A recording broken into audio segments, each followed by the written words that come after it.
Assalamualaikum warahmatullahi wabarakatuh. Perkenalkan, nama saya Arif Lutfi Adil dengan NIM C1102 dari kelompok 5 paralel 2. Kali ini saya akan membuat video rangkuman dari praktikum fisiologi dan reproduksi organisme akuatik.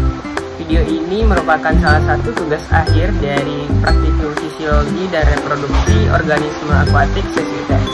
Nantinya di video ini saya akan menjelaskan teori serta tahapan-tahapan dalam praktikum serta hasil yang kami dapatkan setiap praktikum. Selamat menonton.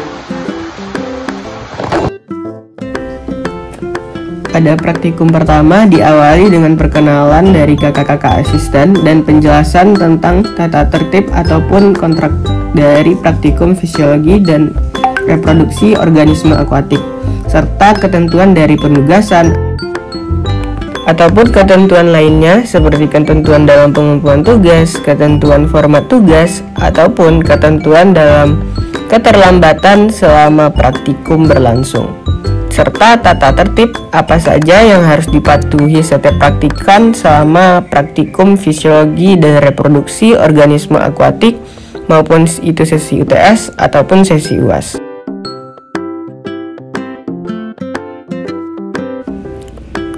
Selanjutnya yaitu pendahuluan tentang reproduksi itu sendiri. Nah, reproduksi merupakan kemampuan organisme untuk menghasilkan keturunan guna memastikan kelangsungan hidupnya. Proses ini juga berfungsi sebagai mekanisme pertahanan diri yang dilakukan oleh setiap organisme untuk menciptakan generasi berikutnya. Reproduksi pada ikan umumnya melibatkan dua kelamin, yaitu jantan dan betina. Untuk membedakan ikan jantan dan betina dapat dilihat dari ciri seksual primer dan ciri seksual sekunder. Ciri seksual primer pada ikan meliputi testis, yaitu sebagai penghasil sperma pada ikan jantan, dan ovarium sebagai penghasil telur pada ikan betina. Sementara itu, seksual sekunder terlihat dari perbedaan morfologi tubuh ikan yang dikenal sebagai dimorfisme seksual dan dikromatisme seksual. Dimorfisme seksual mencakup perbedaan pada bentuk tubuh, sirip ekor, abdomen, dan keseluruhan tubuh. Sedangkan dikromatisme seksual berkaitan dengan variasi warna, termasuk pada sirip. Perbedaan ini dapat dikenali melalui analisis karakteristik, meristik, dan morfometrik untuk membedakan ikan jantan dan ikan betina.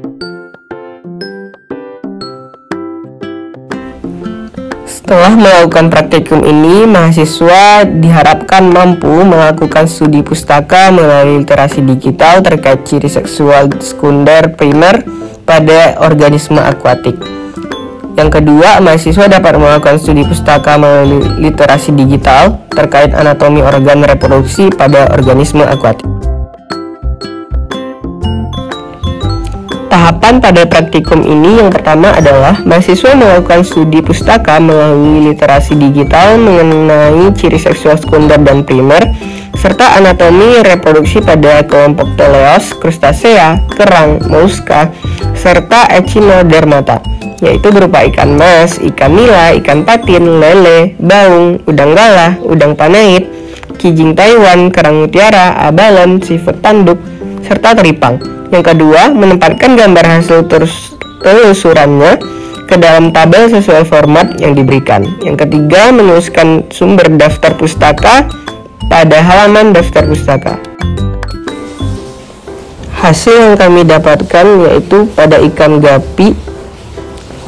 Secara primer dan sekunder, perbedaan ikan gapi jantan dan betina dapat terlihat jelas pada warna, bentuk tubuh, dan bentuk dari gonopodiumnya. Ikan gapi jantan memiliki warna yang lebih mencolok, sedangkan ikan gapi betina memiliki ukuran yang lebih besar. Terlihat dari perbedaan pada bagian gonad. Ikan gapi betina memiliki gonad berupa sel telur dan ikan gapi jantan berupa sel sperma. Yang kedua, pada ikan nila. Yang kami temukan adalah ikan nila jantan memiliki tonjolan di bagian kelaminnya dan sirip dorsal yang lebih panjang, serta gonad yang lebih panjang dari ikan betina. Sedangkan ikan nila betina tidak memiliki tonjolan dan tidak pada bagian kelaminnya dengan sirip dorsal dan gonad yang lebih pendek dari ikan jantan. Yang ketiga ada ikan belut. Yang kami temukan adalah belut jantan umumnya memiliki ukuran tubuh yang lebih panjang dan besar daripada ikan belut betina. Belut jantan juga dilengkapi alat reproduksi yang menonjol, sedangkan belut betina tidak. Gonad pada belut jantan dan betina tidak memiliki perbedaan yang khas. Yang keempat ada ikan lele. Dari ikan lele kami temukan bahwa ikan lele jantan akan terlihat lebih panjang dan besar daripada ikan lele betina. Ikan lele jantan memiliki kelamin yang menonjol dengan gonad berwarna putih, sementara ikan lele betina memiliki kelamin yang tidak menonjol dengan gonad yang berwarna merah. Yang kelima, ikan mas. Pada ikan mas dapat kami temui bahwa ikan mas jantan memiliki tonjolan di alat kelaminnya, sedangkan ikan mas betina tidak memiliki tonjolan. Serta sirip pektoral pada ikan jantan lebih terang dibandingkan ikan betina. Serta gonad ikan mas jantan yang lebih berwarna pucat dibandingkan gonad ikan mas betina. Sehingga kami dapat simpulkan bahwa semua jenis dari ikan baik jantan ataupun betina memiliki ciri seksual primer dan sekundernya masing-masing. Jantan akan menghasilkan sperma dan betina akan menghasilkan telur yang akan dipijahkan nantinya oleh ikan jantan. Ikan jantan dan betina dapat dibedakan oleh ciri seksual dan sekunder, ciri seksual primer dan sekundernya. Ciri primer yaitu bentuk dari alat kelamin dan ciri sekunder yaitu dari warna maupun bentuk tubuh. Mempelajari ilmu ini akan memudahkan kita dalam membedakan ikan jantan dan ikan betina untuk dibudidayakan. Praktikum kedua yaitu mengenai ciri seksual, sekunder, dan primer, serta anatomi organ reproduksi pada ikan kelompok Telestei. Telestei merupakan kelompok ikan dengan tulang keras jati dan insang yang berada dalam rongga tertutup oleh tutup insang, serta tubuh yang dilindungi oleh sisik. Ikan ini memiliki testis yang terdiri dari dua bagian utama, yaitu interbular dan tubular, serta ovarium saluran pada betina. Ovarium terdiri dari oogonia dan jaringan pendukung atau stroma. Organ ini terletak di bagian atas rongga tubuh, terhubung pada mesofaria dan berada di bawah atau di samping gelembung renang. Testis atau gonad pada jantan bersifat internal dan memiliki bentuk memanjang, umumnya berpasangan, serta testis terletak pada bagian atas rongga, terhubung melalui mesorchium dan berada di bawah atau di samping gelembung gas.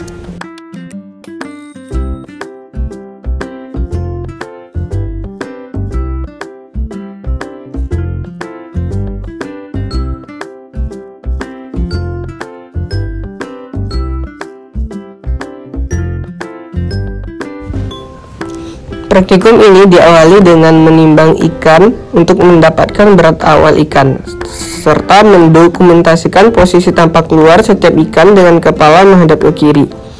Yang selanjutnya mengidentifikasi ciri kelamin sekunder dari tiap ikan yang dimiliki. Selanjutnya menentukan dugaan jenis kelamin ikan tersebut. Yang selanjutnya membandingkan dengan kelompok lainnya yang memiliki jenis ikan kelamin yang berbeda. Selanjutnya membedah bagian perut dimulai dari lubang urogenital menuju area operculum, serta mendokumentasikan posisi tampak dalam rongga perut. Selanjutnya mengidentifikasi organ-organ dalam dan menentukan organ hati dan gonad. Mendokumentasikannya posisi tampak organ hati dan gonad yang telah diidentifikasi, serta selanjutnya menimbang organ hati dan gonad secara terpisah lalu didokumentasikan. Serta langkah selanjutnya adalah menggambar dengan tangan bentuk asli dalam organ serta organ reproduksi ikan dan membandingkan hasil yang didapatkan dengan literatur yang ada atau literatur yang pada internet. Hasil yang kami dapatkan yaitu perduga yang kami lakukan terhadap ikan mas yang didapatkan jenis kelamin jantan dengan dukungan keluarnya sperma dari ikan mas ketika bawah perutnya ditekan ke arah lubang urogenital. Hal tersebut selaras dengan penelitian yang dilakukan oleh Chen et al. 2018 menyebutkan bahwa gonad ikan mas jantan apabila berada dalam TKG awal masih berwarna putih cerah. Sedangkan apabila sudah matang, maka gonadnya akan berwarna putih dengan sperma yang menjadi isinya. Praduga yang awal kami terhadap ikan nila yaitu jantan dengan hasil identifikasi yaitu menunjukkan adanya 2 lubang urogenital.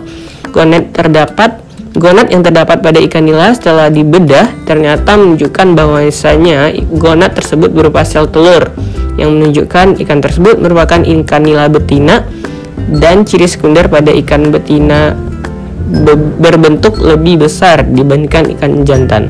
Hal ini sebanding atau sejajar dengan penelitian yang dilakukan oleh Iskandar et al. 2021. Selanjutnya kami menduga bahwa ikan lele ini berkelamin jantan karena memiliki ciri kelamin primer berupa papila dan ciri sekunder berupa tubuh yang lebih besar.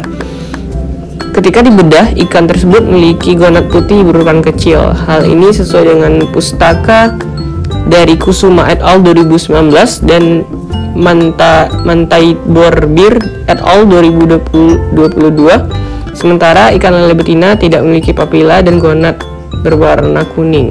Tama et al. 2022. Sehingga dapat kami simpulkan bahwa berdasarkan praktikum yang telah dilakukan mendapatkan hasil yang sesuai dengan referensi yang kami dapatkan, yaitu ikan jantan yang mengeluarkan sperma apabila perutnya ditekan dan ikan betina mempunyai sel telur di dalam gonadnya.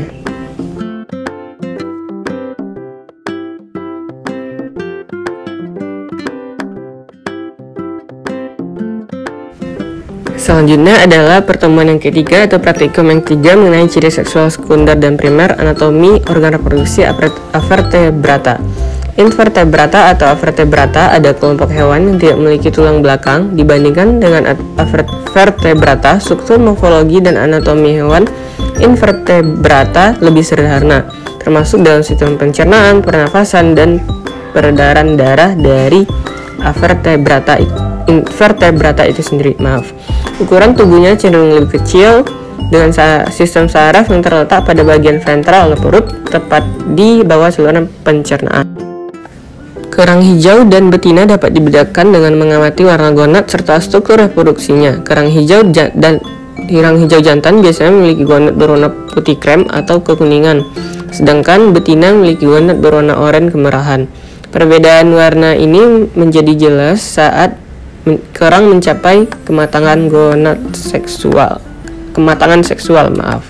Selain itu, kerang betina umumnya menghasilkan telur dalam jumlah besar, sementara jantan menghasilkan sperma yang lebih encer. Selanjutnya, kepiting jantan dan betina dibedakan dengan mengamati beberapa ciri fisik, terutama pada bagian karapas dan abdomen. Kepiting jantan umumnya memiliki ukuran tubuh yang lebih besar dengan capit yang lebih panjang dan kokoh dibandingkan betina.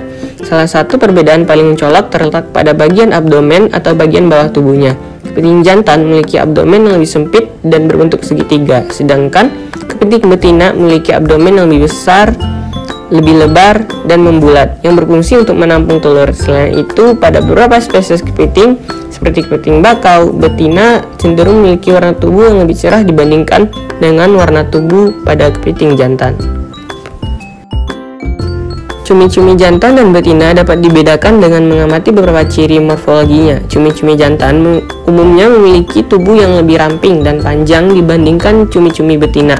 Hal yang cenderung lebih besar dan gemuk.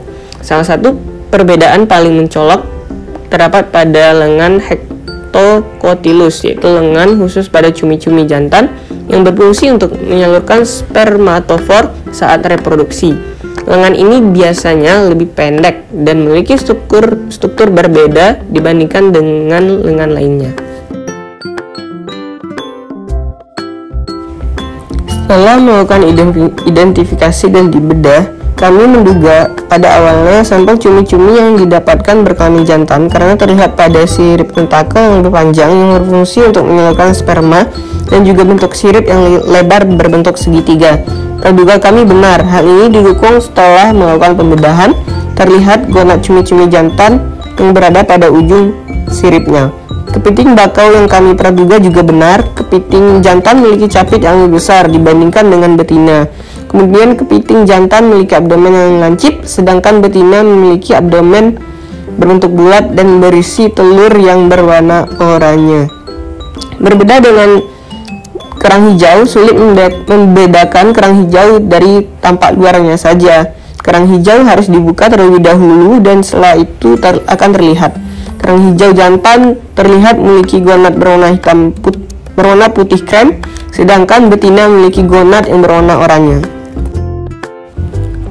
Pertemuan keempat yaitu mengenai perkembangan gonad dan gambaran histologis dan seluler organ reproduksi ikan, di mana kita pada praktikum kali ini mengamati perkembangan gonad dari setiap ikannya.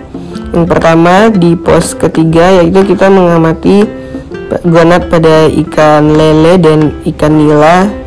Kita mencari gonad pada kedua ikan tersebut dan yang nantinya akan kita identifikasi tingkat kematangan gonad pada kedua ikan tersebut. Semakin tinggi kematangan gonad, maka semakin besar ukuran dari gonad ikan tersebut.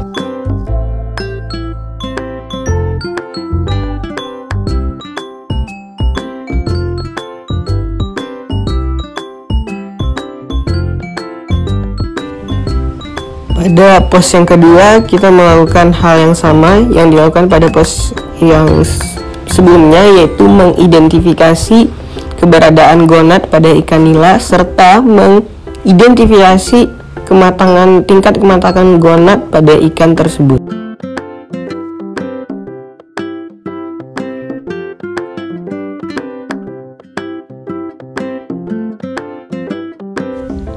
Pada pos ini kita juga melakukan hal sama pada pos yang sebelum-sebelumnya, yaitu mengidentifikasi keberadaan juga mengidentifikasi tingkat kematangan gonad pada spesies ikan. Yang pada pos ini kita mengidentifikasi pada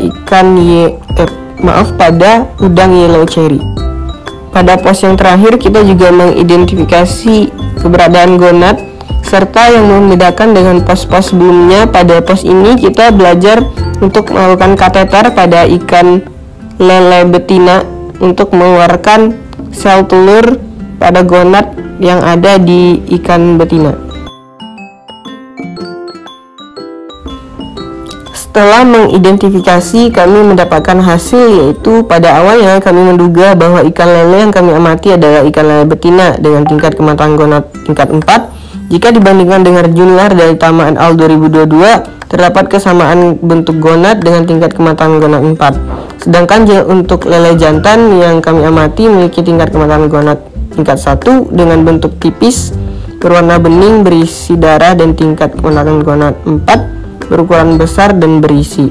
Untuk udang cherry yellow sendiri, udang ini kami amati terlihat berkelamin betina karena memiliki telur pada abdomennya. Jumlah dan warna telur tersebut menandakan bahwa memiliki tingkat kematangan gonad 4. Yang terakhir pada ikan emas.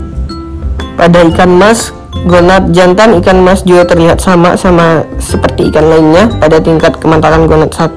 Gonad terlihat tipis dan kecil. Kemudian gonad ikan emas betina memiliki tingkat kematangan gonad 3 atau 4. Tingkat kematangan gonad 4 memiliki ukuran yang lebih besar.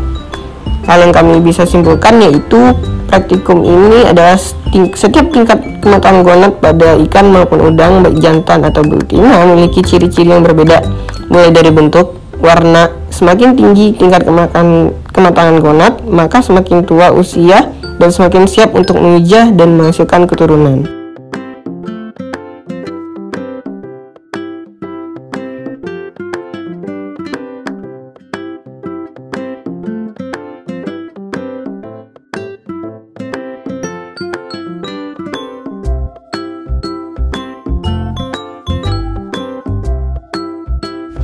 Pengembangan yang kelima yaitu Gonadsomatic Index (GSI), Hepatosomatic Index (HSI), dan ultrasonografi atau USG.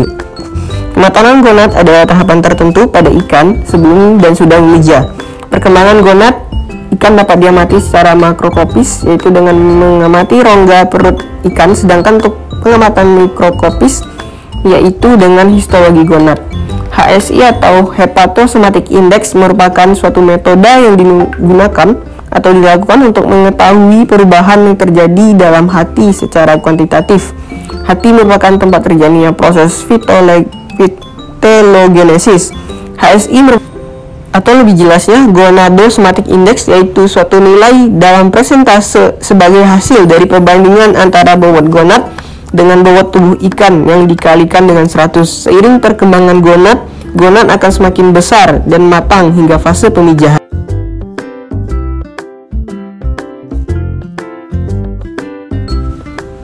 Untuk mengamati tingkat kematangan gonad, kita menggunakan USG atau ultrasonografi, yaitu menggunakan teknologi yang mengubah energi listrik dan akustik secara bergantian untuk menghasilkan gambar anatomi internal. Biasanya gambar ini ditampilkan dengan skala abu-abu dan digunakan dalam diagnosis medis maupun manusia maupun hewan. Gambar tersebut dihasilkan dengan berbagai mode penerimaan dan tampilan gema ultrasonografi, termasuk A mode, B mode, real time B mode, M mode, dan color mode.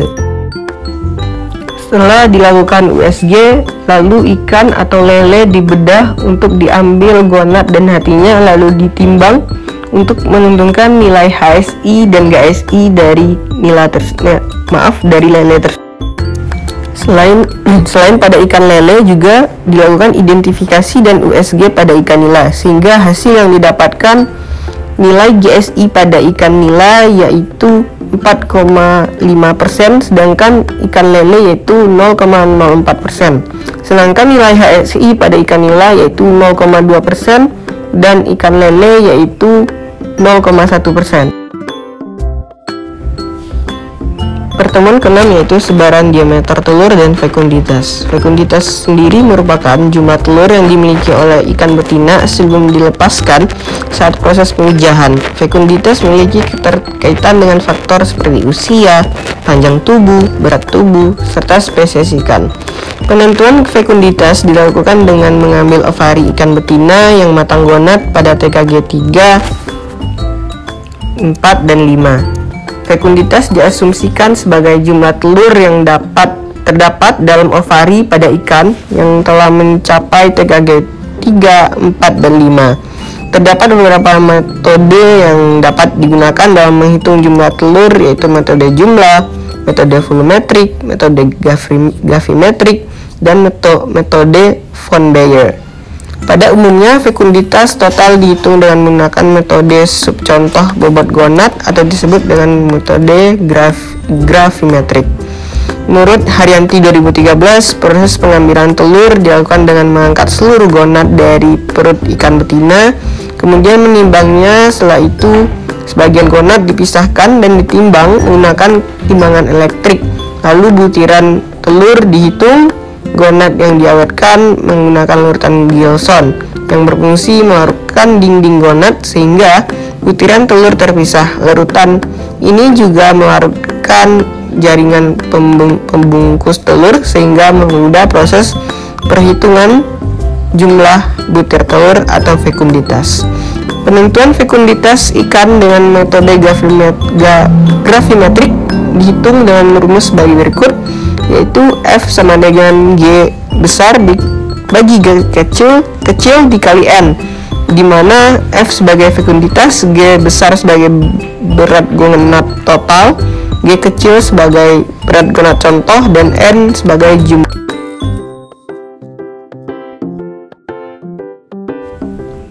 Praktikum ini diawali dengan mengamati gonad yang ada pada ikan yang akan diamati, yaitu dengan cara USG pada ikan yang akan kita bedah dan kita ambil gonadnya dan kita hitung fekunditas pada komunitas atau ikan tersebut.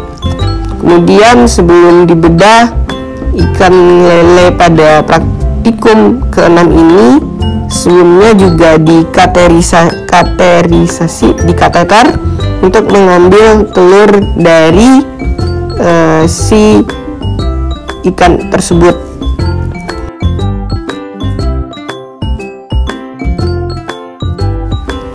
Selanjutnya, telur diambil dari ikan betina yang sudah matang banget, sempurna, dan siap untuk dikeluarkan pada saat mengejah. Ovari yang telah diambil tersebut ditimbang menggunakan timbangan digital. Selanjutnya, mengukur dan mencatat data diameter telur pada masing-masing bagian ovari menggunakan mikroskop digital.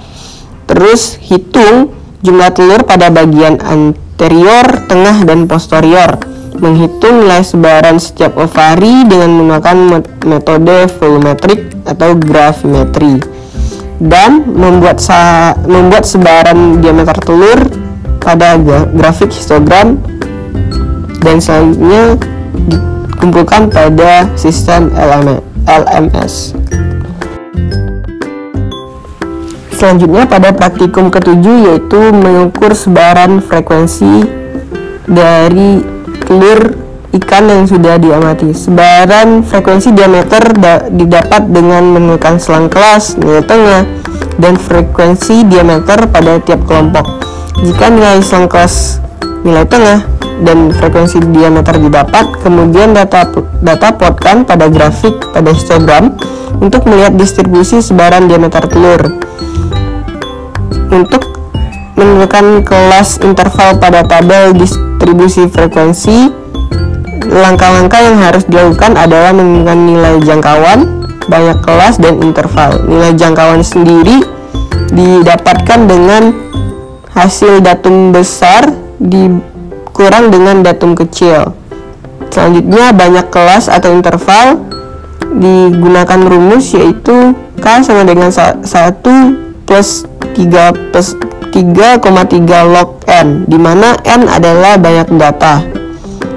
Selanjutnya, panjang interval didapat dengan cara yaitu C sama dengan jangkauan dibagi dengan banyaknya kelas interval, atau C sama dengan J per K.